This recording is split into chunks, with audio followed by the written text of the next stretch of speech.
Asia Tech Podcast. Voice of the Asian tech ecosystem. Bobby is the Senior Director of Topica EdTech Group and one of the co-directors of the Topica Founder Institute. Bobby, how are you doing tonight? I'm good.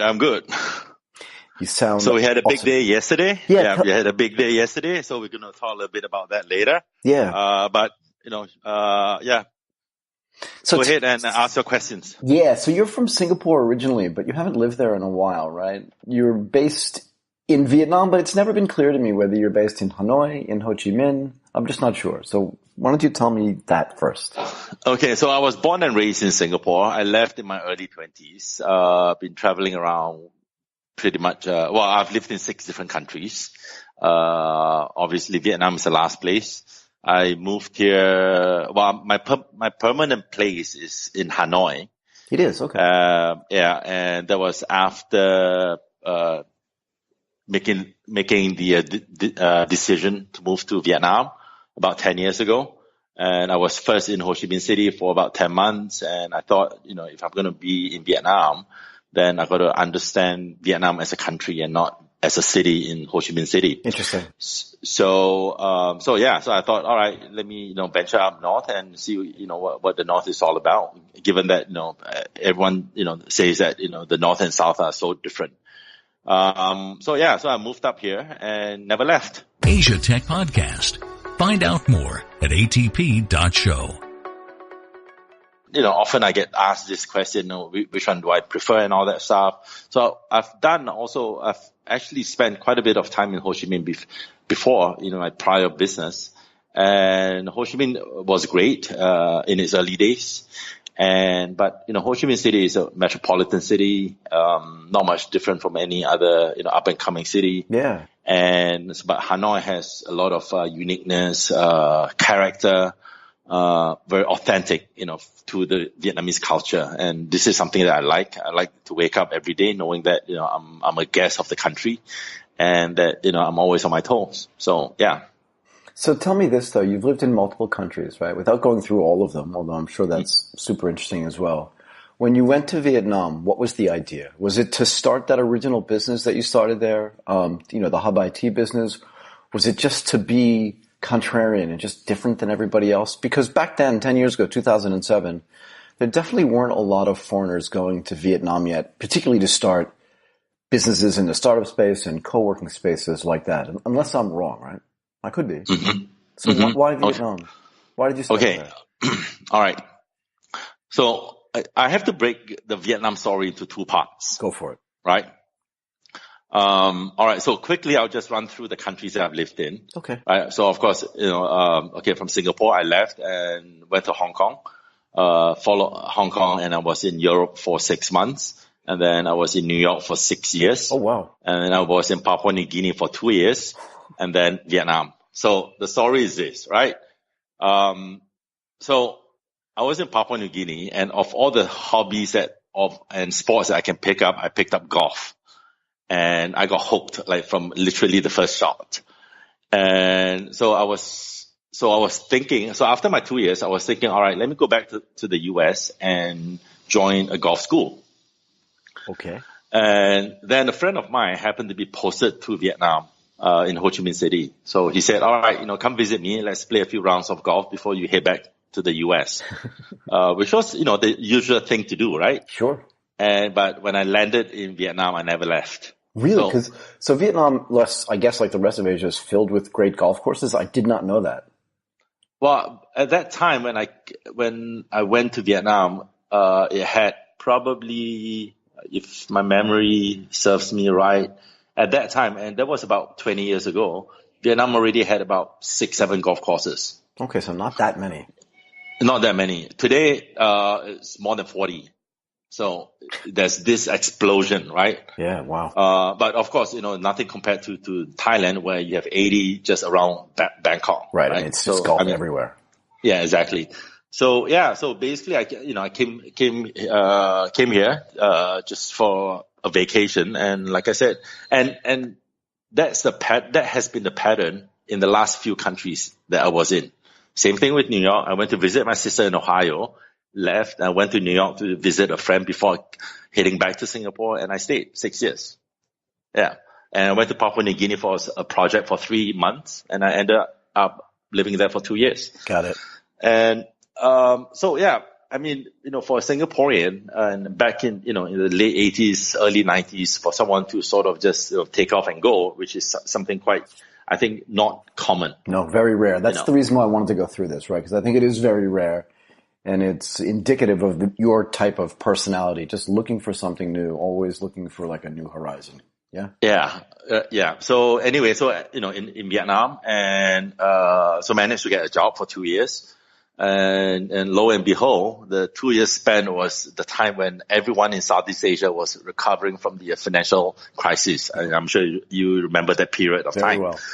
Yeah. So that gave me 2 good years to sort of slowly understand, the nuances of in a new country. And so thereafter, I started my business in golf apparel. Designing golf apparel, because I hated, the apparel at that time. It was Ashworth, Pringle, and they're meant for like old men. Yeah. And and it helped because, Tiger Woods just came in, into the market. So you have this explosion of young golfers, the 20s and all that stuff. So I was, and then using my experience from previous, fashion business, and sort of adopting that and into my design. So I had that for about 9. So I started 1999. So 8 years later, I sold the business 2007. And the manufacturing, 90% of the manufacturing was in Ho Chi Minh City, where I had a workshop and I worked with a factory as well. And that, basically showed me a lot more about the workings of Vietnam. Yeah. Right. So as an entrepreneur. So when I sold the business in 2007, and so at that time, my base was supposedly in Singapore, but I was also spending a lot of time in Ho Chi Minh City. Right.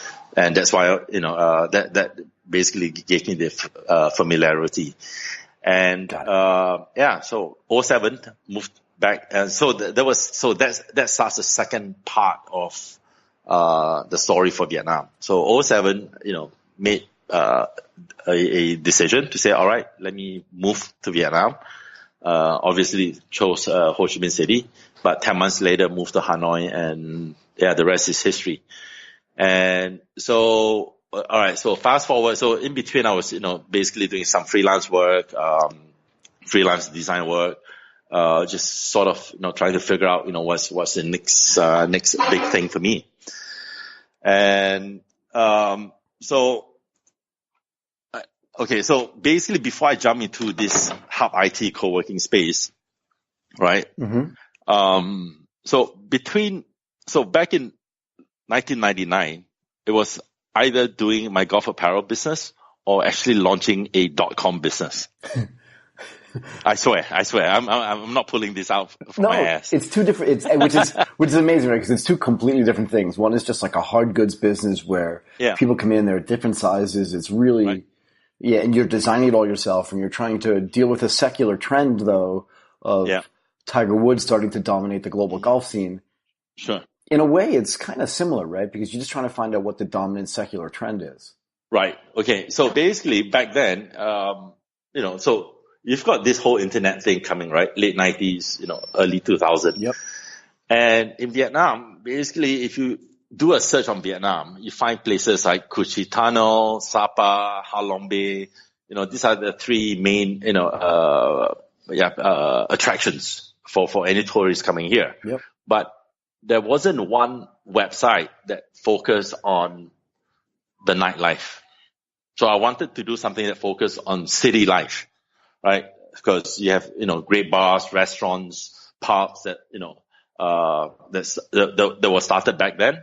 And some closed early and restarted, and some just, continue on and build a legacy.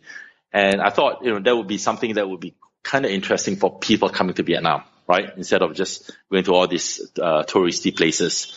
But remember back in those days, in .com days, it's like, if you don't even know how to code, you can't even do a Bobby.com. No, alone. Couldn't do it. I mean, there was some software, front page and all this other stuff, but Boy, it Yeah. was really hard to use. I tried all Okay. of it, yeah. And if you didn't Right, know exactly. HTML and couldn't code HTML, you were out of luck, basically. Exactly. Right. So anyway, so I had the idea. Okay. Funny that you mentioned front page. That's what I did. I used front page to build a static site as my sample page and show it to some people. And I got 3 hotels willing to pay me $1,000.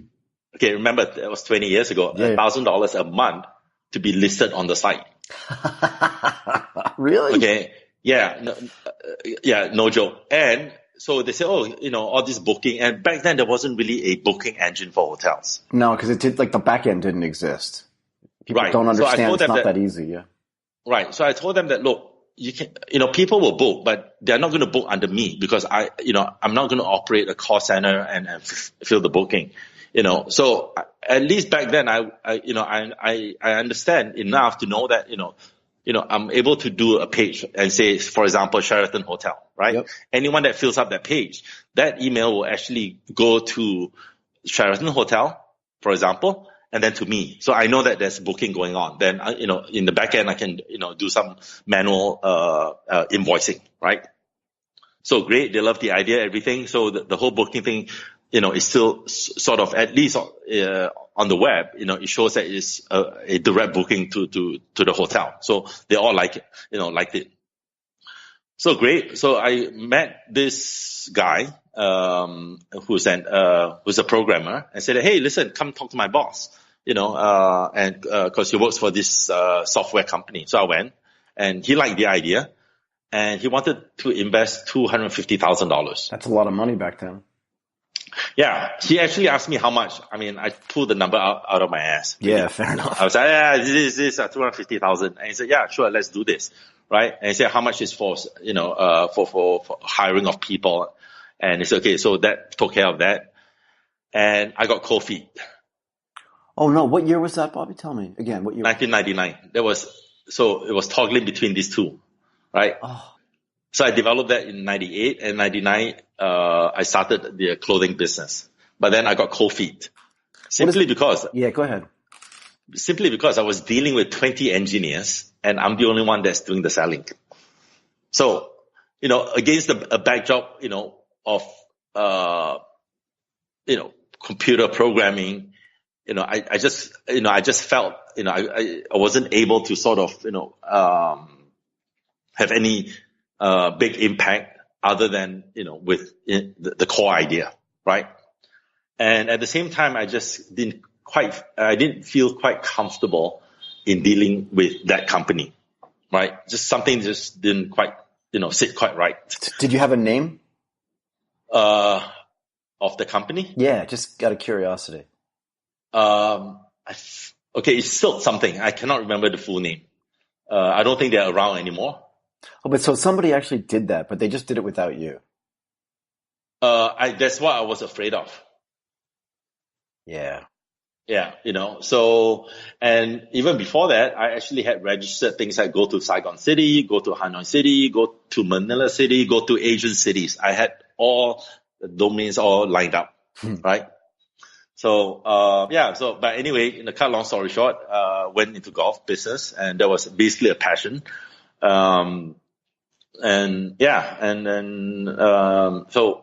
So coming back to this decade, right? And then I think it was around 2009, 2010, when Singapore started pushing for, all this innovation, startup, ecosystem, so on and so forth, against the backdrop of what Silicon Valley, was doing. Right. And I thought, all right, you know what? I think this is the path forward for Vietnam. Right. And then but I didn't know what I was doing and what I wanted to do. I just knew that I had to be in this sector. Right. So of course, then, I started attending, all these startup events and all that. And back then, you could spend $5,000 and get 10% of a startup or whatever. Right. Yeah. It was cheap back then for sure. Yeah. So, but investment has never been the forefront of why I like this thing. Why? Okay. So the fixation with this whole startup thing is the fact that you're actually allowed to tinker with idea, help people build the idea and moving forward. And that's been my core interest anyways. Right. and running a business, I would leave it to the professionals to run. But to just initiate and shape the idea, is, to me, that's more captivating, right? So can I ask you this question? Do you mind? Sure. So after you have this opportunity where someone says this, because this is really fascinating for me. Someone says they're going to invest $250,000. You'll have to manage, pick a number, 10, 15, 20 engineers. It's a daunting task, right? And in the end, you just say, you know what, I'm not going to do this, which is fine. Yeah. Everybody makes decisions and we don't look backwards and have regrets. But does it give you insight that you probably maintain until today, but particularly back in 2010, 11, and 12, when sort of the startup scenes across Southeast Asia were really starting to bubble up? When you looked at entrepreneurs, could you tell the ones, just based on your own experience, could you tell the ones that were, going to follow through? Like, what did you learn in that process of yourself getting the idea, building the idea, convincing people that it was good, right? And then watching other entrepreneurs, which you do all the time, at Hub IT and in your other places. What did you learn about that? How did you then be able to determine when you find somebody or meet somebody, okay, this lady's just going to kill it kind of thing? Like, how do you know? There's no textbook that can teach you that. Right. But just from your own experience though, right? Right. So I think it's got a lot to do with, just going through all the hard knocks that life, presents to you. I've lost money, I've got cheated as well in my younger days, right? Hey. And venturing into something that, you probably shouldn't have, and not really listening to, some advice, some older people give to you, or more experienced people that give to you. And you just kind of learn from there, and all these layers start building. I mean, it's not something that you could read a book or listen to someone and say that, all right, this is what I'm going to do. Because, for me, I trust a lot, in my gut's instinct. Yep. I think in previous conversations, we talked a lot about that as well. Yeah, you feel, right? It's just about, the moment you sit down for a coffee and where this relationship is going to go. Yeah, fair enough. I mean, look, we met 2 years ago and we probably spoke 5 times. Yeah. But our relationship is almost like we have spoken to each other every day. It feels like it, doesn't it? We always say that, and it feels like that to me still. Yeah, I agree with you completely. I don't mind the gap in time. It doesn't change anything about the way I feel. And I think that was, remember when we sat down at Echelon in Bangkok? Yeah. We were both of us were just kind of milling around looking for people. We just sat and started talking, what are you doing? What are you doing? And that was it. And that's really all it took, right? Yeah, exactly. Right. So I think a lot, and I think over the years, this gut feel, just gets honed and sharpened, and, you just kind of know, right? And, obviously at that point when I turned, the offer down, it wasn't something that I would say consciously knew about this, right? But I just went with how I felt. But looking back, it was something that, I didn't regret. No. Not for any reason, whatever. And the fact that, some people ask me, but walking away from, a $250,000 investment. And I'm like, to me, it didn't mean anything because it's not in my hand, number one. That would have been the product of an agreement to doing some business, right? But until that happens, walking away, I'm not losing anything. No, not at all. Right? And it's so funny the way people's perceptions about, we've spoken about this before, but I want to go on record as saying it again, right? Raising money at any stage it's not an end goal at any level. It's a nice thing, but it's not really a gigantic accomplishment. Building a big business maybe is, or doing something transformational is, but money, as you found out back then, first of all, it's somebody else's money, and you're not going to pay it all to yourself. But second of all, it's a commodity. Mm-hmm. So, I don't think anybody ever regrets that. Definitely no one like you are is going to regret, I didn't take that money. Yeah. It doesn't matter in that sense, yeah. Right. So, and that pretty much, sort of shaped the way I look at tech startup today. Yeah, I'm sure I would. So, and that's why, I didn't want to go into investment. Right. Even though it was cheap back then. Yeah. So for me, it's really about learning something right to the core of it. So I was curious to understanding what this whole ecosystem is all about. Right. And obviously, at that time, there was this rise of co-working spaces. And for me, I'm pretty much a cafe warrior, right? Yeah, I know that. So much. So this whole concept of co-working spaces, communal building, really fit into this niche that I feel very comfortable with. Yeah. Right. And then I realized that, basically when you have that space, that's where it energized, I guess the whole vertical. And that's where and if you're able to create great energy from within, then you're able to attract people to come into that. Yeah. So rather than me hunting down 10 people to learn 10 different things, I have one place to attract the 10 people to come to my space. What a great thing, right? I mean, I've worked in co-working spaces. I've rented offices there. And I'll tell you what, if you walk around the offices of Morgan Stanley or Goldman Sachs, which I have done, and you just try to talk to other people, you really only end up learning a little bit more about what you already knew because you're dealing with it every day. Right. In a co-working space, I used to just literally walk around and knock on someone's door and say, what do you guys do? And it's like real estate or it's warehousing or we're starting up a grocery shop. Like, it was just amazing stuff. Yeah. And I learned so much there. Yeah. And you end up standing there or sitting down, listening to them for 2 hours. Yeah. And then you realize that, my God, things that you would have actually spent 4 or 5 years to learn, you pretty much understood in 2 hours. Right. Because that guy or that gal is actually pretty good at his thing or her thing. And they just tell you what it is and they're happy to do it. Right. Right.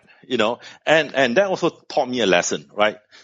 Which is, if you truly understand what you want to do, in 3 to 5 sentences, you're able to encapsulate the entire ideal. Yeah, you should be able to explain it. I have a view on this as well, which I won't go into now. But yeah, I think it shouldn't take you more than 30 or 40 minutes to explain something that maybe, like you said, it should take you 5 years to learn at university because you're just learning it all at once and you're, as you say, distilling it down to its component and core points, right? Right. And the few good people that you come across actually take the time to answer your question, no matter how stupid they may sound. But if they take the time to explain to you and make you smarter, then I think it's also imbued in us to doing something similar to all the young entrepreneurs. Absolutely. So basically, I'm sort of I kind of learned the old school of community building, right? So that helped, and so basically the space was open, and people say, oh, let's do this, let's do that, and so when. So my question is always when. Right. It's never like why. Right. It's just Sure, I'll do that. Just tell me when. Yeah, when. Yeah, exactly. And there was not even thinking about what's my gain gonna be, so on and so forth. I just know that if I just say yes, I'm gonna gain. I don't know what, but I just know I'm gonna gain, regardless of what the subject matter is, right? So so it was the first space in there's tech focus in Hanoi. Yeah, wow. And so then so basically the circle expanded, and I got to know the Topica Founder Institute people. And they say, hey, listen, can I use your space to doing the program and all that stuff? I said, yeah, sure. And so I didn't even know that it's actually a semester worth of program. I thought it was a 1-day thing, right? But later on when I found out it was a semester thing that took up 4 months, right? Every week. And basically what happened was, come that day when I was supposed to do the program, I just hand the key over to them and said, okay, lock up when you leave. So it was that kind of openness, right? And that sort of propelled the founder of Topica to say, you know what? Why don't we do things together? Right. And that culminated to the acquisition 2 years ago.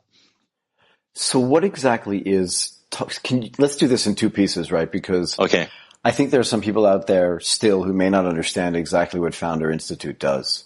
Okay. So Topica was doing the Founder Institute stuff. They came to your space to do it.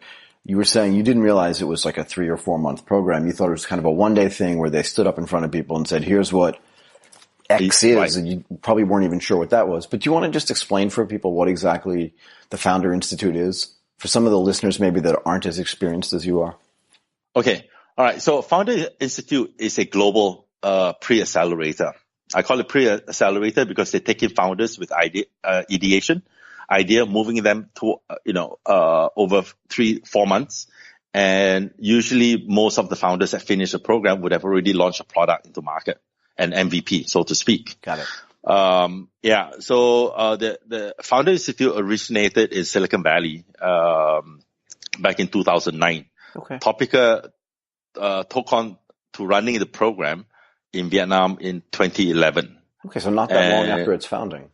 Yeah. So it was really early on, scrappy, and back then, for example, the GP for Golden Gate Ventures, Yep. Jeff Payne, actually ran the program in Singapore. So I think he was the first one in Southeast Asia to run the program. I think you're right. So I heard of the program before. So I did some checks and all that prior to that. And I was looking at startup program and I found Founder Institute. I thought it was kind of, neat and all that, right? And then I got to know Topica, who ran the program, and we started collaborating and became a resident mentor for 2 years. And then prior to the acquisition. So like I said, so globally, it's got 150 cities running similar programs. And I think the strength of FI is really the global network that it has.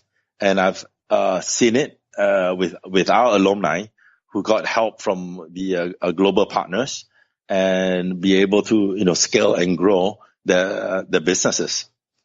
Got it.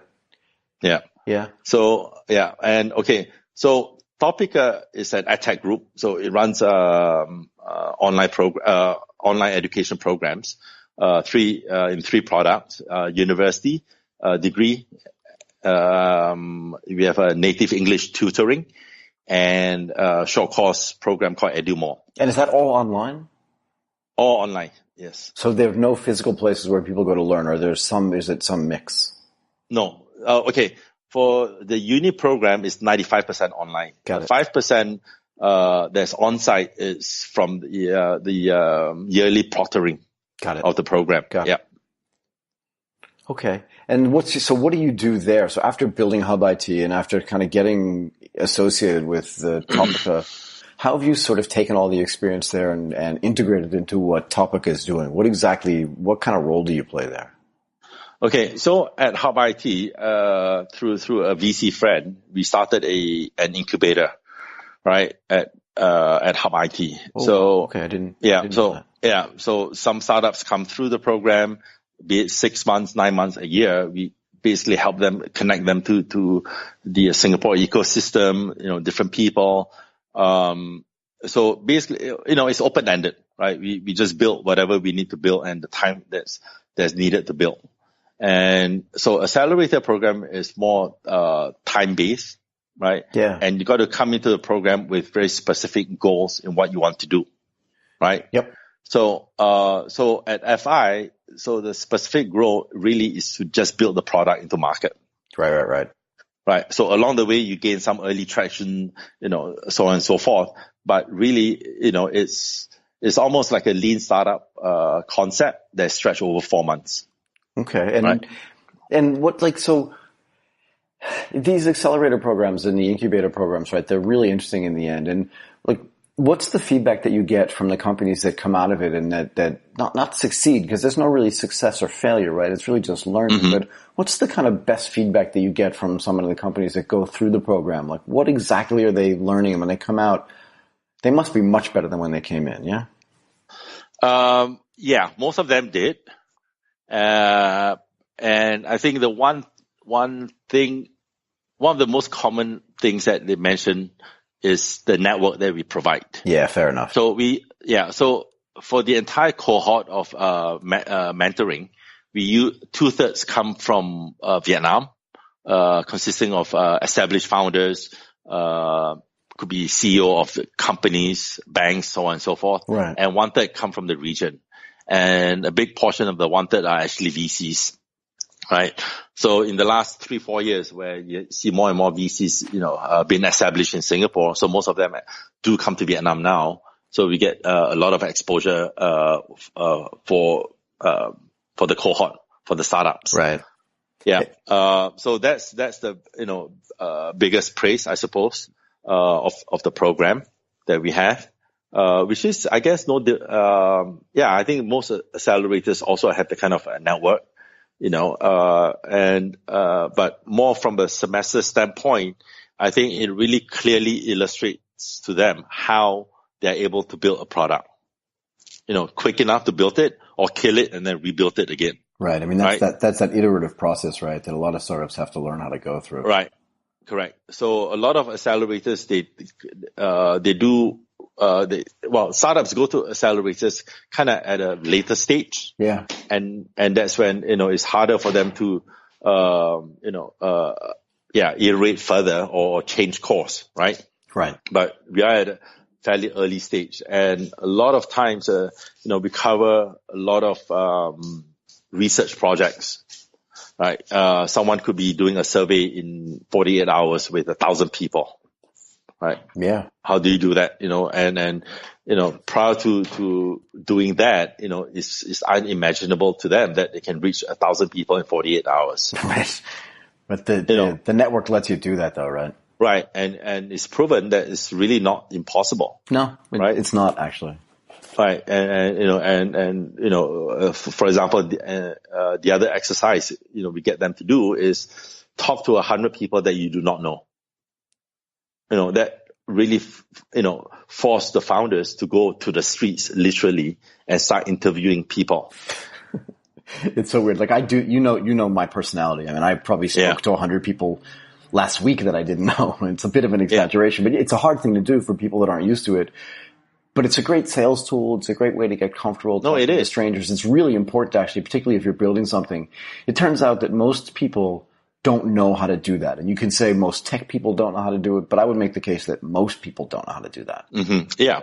I mean, it's different from, say, all right, yourself or myself, where somebody may refer some other people to us. Right. All right. We may not know them before, but it's through a referral. Yep. So at least that sort of, break the ice, right? But what if you have to stand on the street on Sukhumvit, 20 and talk to 100 Thais? Yeah, that's hard for most people to do. That's just walking by, the second before they talk to you, they have no idea they're going to meet you. And then all of a sudden, you're talking about what you're trying to build. Are they going to use a product? How do you do, how do you have the opening line to even get them interested to spend 10 seconds with you, let alone 10 minutes? Right. Right. So, and then a lot of times, if you don't sort of force them to doing this, right, they won't. And because of that, founders spend a lot more time validating the product. Yeah. I mean, again, I'm sitting here thinking about my behavior and how I just go out and engage people. I think it's genetic to a certain extent, but you're right. Yeah.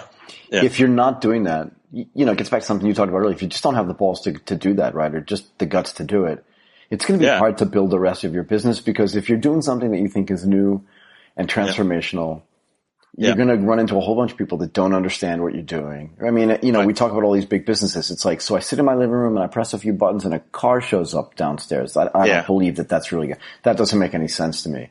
And most people don't take the time to either A, explain more, or B, ask more questions on the other side. And you have to, the other thing it does is the startup game, like the investment game, like the dating game, is just filled with rejection.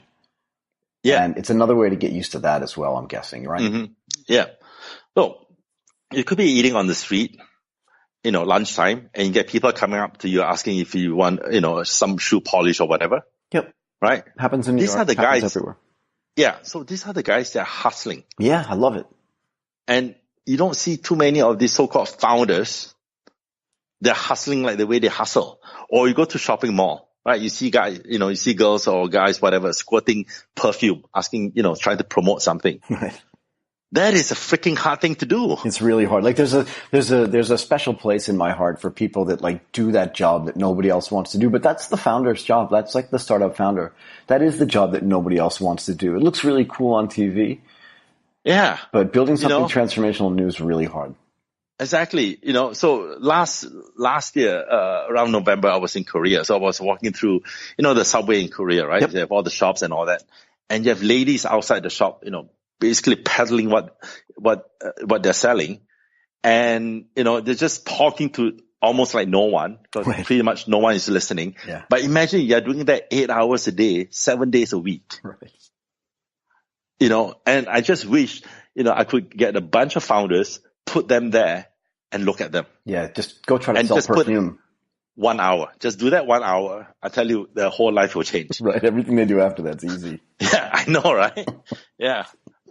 So there are a lot of things that, we can fix, within, our, unique Southeast Asian ecosystem. So, right? So tell me about change, right? So, I mean, I don't want to go all the way back to 1999 because the answers are obvious. What the difference is between 99 today. Not, the technology stacks are different. Everything's different, right? Sure. But how about just from the founding of Hub IT, like 2013 to today? I mean, it's almost 5 years ago.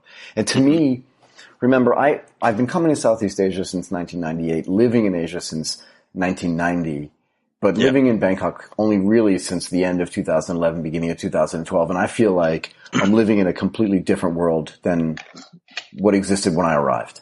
Mm-hmm. Yeah. Right. So even if you think about like the e-commerce business had nobody in it in 2012, and now it has 2,500 people in it regionally. So things change, and they change really quickly. But in Hanoi and even in Ho Chi Minh, like what do you think are like the biggest thematic changes? Right? Like how much more developed has this sort of, the tech startup stuff in those cities changed? Okay. The biggest change is when I started in, with the co-working space and incubator, we get founders that are very insistent on only developing in the Vietnam ecosystem. Oh, right. Fair enough. And not wanting to go out. And I don't blame them, right? Because nobody came in to tell them that you can actually leave the country and do some great shit. That part of the deal. Exactly, right? And also, there's this language barrier, right? Yep. And I would say within a short space of even 3 years, all of a sudden they realize that, they can actually, go out and do great stuff if they have a great product to offer, right? And I think regional events like Echelon, and most recently Texas and all that really open up, opportunities, and I see, Vietnamese founders or entrepreneurs going out in droves, attending all these events where previously, they wouldn't. That's a big, they're like, change, actually. Sorry, that's a big change.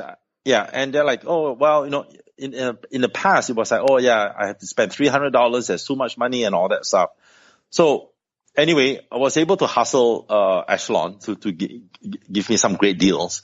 So the first year back in 2014, I brought a group of, I think it was maybe 15 or 18 guys to go attend, right?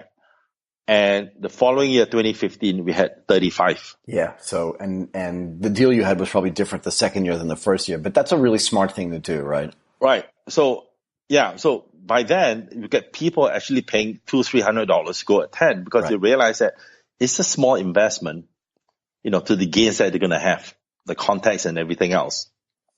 So, and I see that so now today, the Vietnamese entrepreneurs, when they build their products, they actually have an eye on the region. They understand that the entire Southeast Asia is the marketplace. Yeah, it is. It's great. They learned it quickly, right? Right. And Vietnam is just a place for them to tinker with the product, build something that's solid enough to go into market, but yet flexible enough to change and localize it in different countries like Thailand, Indonesia, so on and so forth. Right. Right. 5 years ago, everyone is looking to Silicon Valley. That's like the promised land, right? Today, if you talk to any founders, they don't really look at Silicon Valley. They will learn lessons from there, but that is not where the promised land is, Yeah, it shouldn't be. Yeah. It shouldn't be. Look, I mean, and again, not to plug this, but we just put out a report that's called Asia Matters. And, we really strongly believe, and I've believed this for a while now, but we've finally put numbers and a story around it. You don't have to go to Silicon Valley anymore to build a world transformational company. It's just not necessary. Yeah. And I think what a lot of people are finding is if they do go there, they actually lose a little bit of momentum in the markets that they really want to address and actually are best set up to address as well. Right. So it's good to always go just to learn the lessons, right? Because the opportunities here are just like tremendous. Yep. I agree completely, right? Right. So last night I read this article on Forbes. So this guy wrote on EdTech. Essentially, he said that for up to 2020, the market size of EdTech is $252 billion. $1 billion. Yep. Yeah. And we are only touching less than 5% of the potential. So there is definitely a lot of opportunities in Southeast Asia, and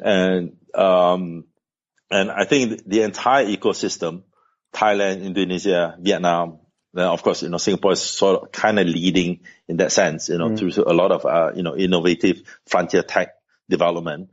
And collectively, I think it is matured, far greater than what we thought it would be 5 years ago. And I think, this augurs really well for the next 5 years or 10 years. And, people are more grounded, in terms of, expectations. I think they have a much, more pragmatic view in what they're building and how they're able to build it. More money is flowing into Southeast Asia, be it the gateway to China or just capturing, the 600 million, populace. Whatever it is, I think the trajectory is going in the right direction. I'll give you an example. As you mentioned earlier, right? 5 years ago, you probably have 2 e-commerce, right? And it took a few years for them to build something like this. Yep. 2 years ago, with the introduction of ICO, it didn't take more than 6 months for some other, companies to start offering ICO. The understanding, the access to information, knowledge is out there. Yeah. A good example is Omise, right? Yep. I think they were right. Yeah. They were probably the first 10 companies, globally to actually, issue ICO. Yep. And also one of the biggest market caps for their ICO. Still and now it's about $1.8 billion. So yeah, it's a big deal. Right. So in the past, you would have probably taken them 3-4 years or even 5 years. Just to catch up and understand it, much less do it. Yeah. Exactly. But now it's like within, 6 months, you're able to getting something done. This is because, the attention, that's now diverted to Southeast Asia. Yeah. So, yeah. And moving forward, as a region, I think, we need to re-examine and say, all right, what are the values that we can have and develop so that, we can be unique and that, and because of a uniqueness, become competitive. Yeah. I mean, there's a lot of data that we've published out there that says we're definitely unique and we're definitely way more competitive than most people think we are. Indonesia, China, Vietnam, Malaysia, Singapore, Thailand, you name it, India. I mean, I was in India in December. It's insane what's going on there. It's just things are moving so fast and people are really into it in a way that I think the rest of the world outside this region doesn't really understand. Mm-hmm. Yeah. So we've been hinting at it a lot since we started talking, but what did you do last night? Oh. So last so night long ago, you forgot. Yeah, I know, right? Look, this happens with you. Every time you talk. I know, it goes veers off. Yeah. Veers off. I know. Okay, so last time we had a demo day for our batch 6 TFI. And yeah, so from 38 original founders, and we had final 12 that finished the entire program. Wow. Yeah, so that's so there's a big load off my shoulder for the last batch, and now looking forward to starting the next batch. And why it's a big thing? Because we had some, we had, I think 30, last count was, I don't know, maybe 32 VCs that came. But before that, we actually had an arrangement. So I think for the next batch, things will be a bit different because there's a VC that actually want to provide some funding for our graduates. So that's big news, and it's probably the first in the FI Global program whereby graduates of FI get funding right at the end. Wow! Congratulations! And in Vietnam, that's great work, right? Yeah, and in Vietnam, yeah. So it's in terms of startup stage, I think FI gives them lots of low hanging fruit opportunities, and I think it's a smart thing to do. Awesome. Look, before I let you go, I want to touch on one other thing, because you worked on a gigantic project last year. I mean, you're always working on something big, but you worked on something gigantic at sort of the end of last year in November. Do you want to talk a little bit about the massive tech event you put on there? And I'm curious as well for people to understand what the government's sort of involvement was and how hard that was to do, and just how, enjoyable it was to pull that whole event off. Okay. So along with, and, so everything is all, matched up, right? Yep. One thing leading to the next. And after Hub IT and then attending all these tech events, conferences, and I see that there are a lot of other conferences in Vietnam, but they are very vertical focused. For example, we have Mobile Day, we have e-commerce day, we have this and that, right?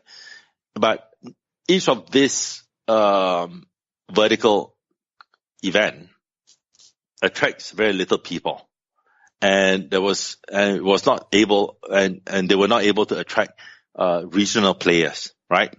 Yeah, it's simply hard. Because if I'm not into e-commerce, I won't come. Right? Why am I going? But then, just because I'm interested in e-commerce does not mean that I will come, right? Yeah, exactly. So you lose twice, right? Really.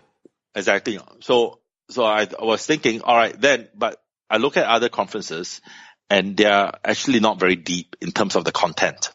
What do you mean? What do you mean by deep? Okay, so you have a 2-day conference. Every half hour you talk about something, but you don't really dive deep into the content matter. Yeah, fair enough. Right? Okay, just wanted to make sure. You put a few panelists, and they have so much knowledge, but you're only limiting them to half an hour, maybe 45 minutes on the outside. Yeah. Right.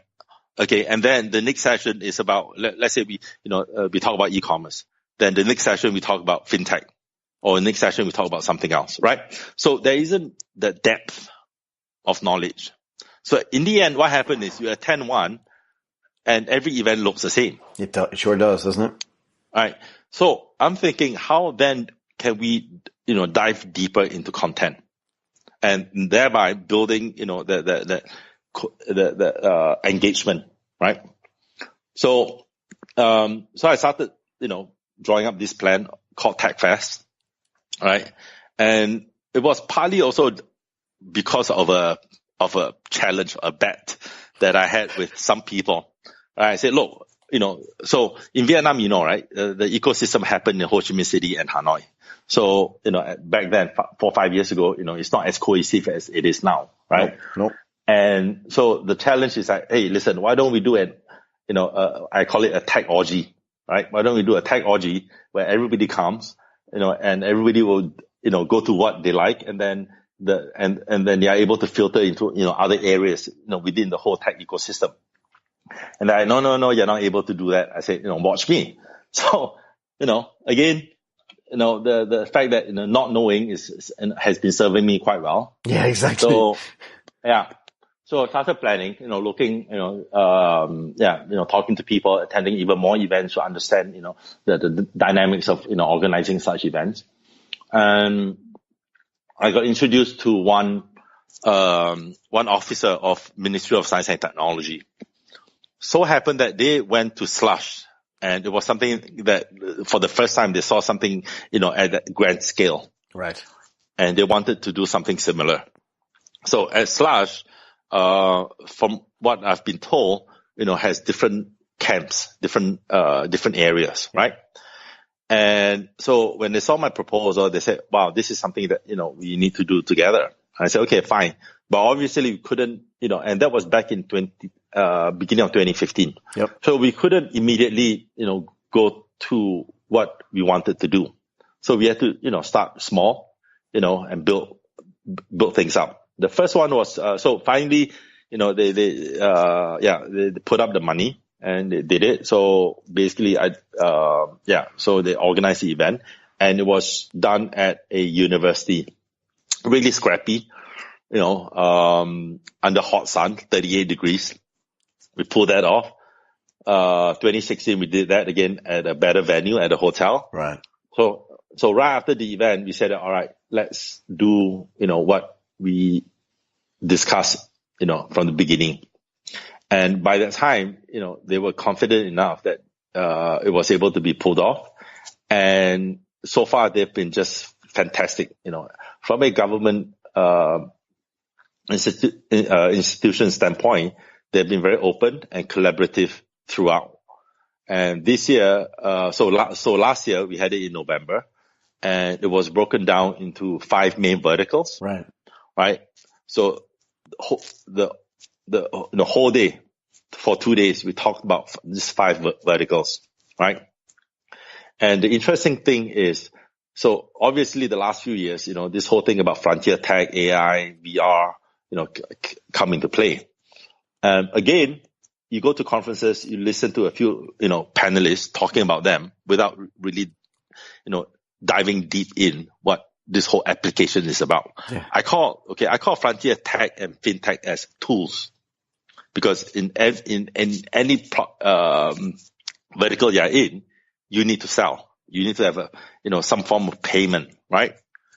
So I had the vertical, the 5 verticals, education, medical, agriculture, community, help me out. What was the other one? Anyway, 5 verticals.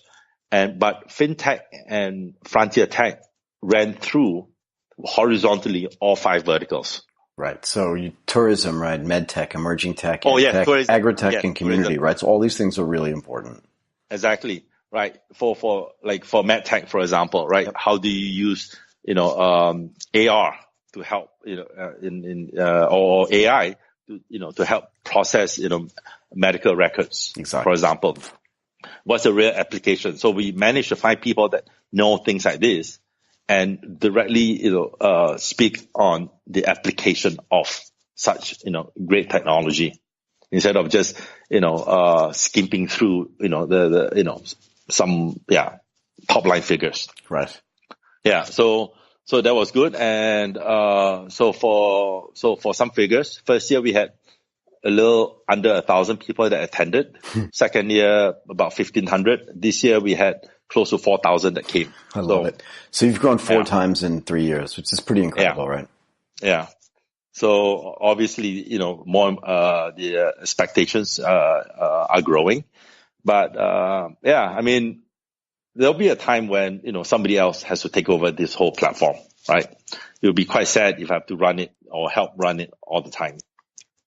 And but I think again it's moving in the right direction, and I think Techfest is just going to grow. Yeah, I think so too. I mean, look, you've been obviously involved in building a whole bunch of things from scratch, and I think one of the things that we talked about when we first met was that, like you said, the desire not to be an investor or a venture capitalist, which you could do easily, but to be like building the entire community from a much higher level, right? Mm-hmm. And whether it starts with Hub IT, but into the Founders Institute, into Topica, this Techfest, obviously over the past 3 years, has turned into something really large and really important. And that's awesome, right? Mm-hmm. Yeah, it is. I mean, the whole idea is that, all right, we can try it. We may fail, we may succeed. But if the failure means you're back at the starting point, then it's no failure. No, because the upside is if you even if you have minor successes, you're still moving the needle. That's all I care about. That we move needles. Yeah.